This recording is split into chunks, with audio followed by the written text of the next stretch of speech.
నర్మద కిచెన్లో వంట చేస్తూ ఉంటుంది, కర్రీ వండుతూ ఉంటుంది. అప్పుడే వేదవతి అక్కడికి వచ్చి, అబ్బా దీంతో మాట్లాడాలి ఎలాగైనా, ఎంత చిరాకు పడుతుందో ఏంటో, నా మీద ఎంత కోపంగా ఉందో అనుకుంటూ లోపలికి వచ్చి, గవర్నమెంట్ కోడలా అని అనుకుంటూ, నా ముద్దుల కోడలు అని చెప్తూ ఉంటే, ఏంటి ముద్దుల కోడలని ఇప్పుడేదో తెగ తేనె పూస్తున్నారు, వెళ్ళి మీ ముద్దుల కోడలు అయినా పెద్ద కోడలికి చెప్పుకోండి, తనతో మాట్లాడుకోపోండి, వెళ్ళండి ఇక్కడ నుంచి అని నర్మద చిరాకు పడుతూ ఉంటుంది.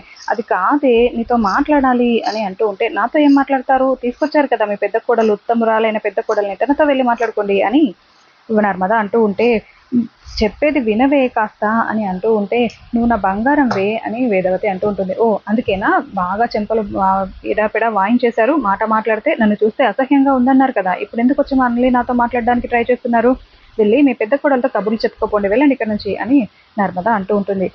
అనగానే ఇంకా వేదవతి ప్లీజ్ మాట్లాడవే అని అంటూ ఉంటే, నర్మద ఒక్కసారిగా కిచెన్లో గిన్నెను ఎత్తిస్తుంది.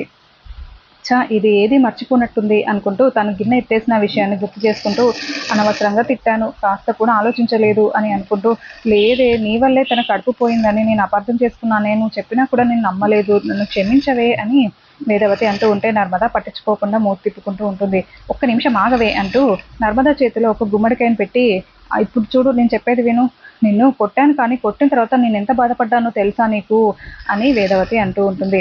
ఎందుకు బాధపడ్డారు, ఒక్కటే కొట్టాను ఇంకో 4 కొట్టలేదని బాధపడ్డారా అని నర్మద మళ్ళీ తను చూడనప్పుడు నవ్వుకుంటూ అనుకుంటూ ఉంటుంది.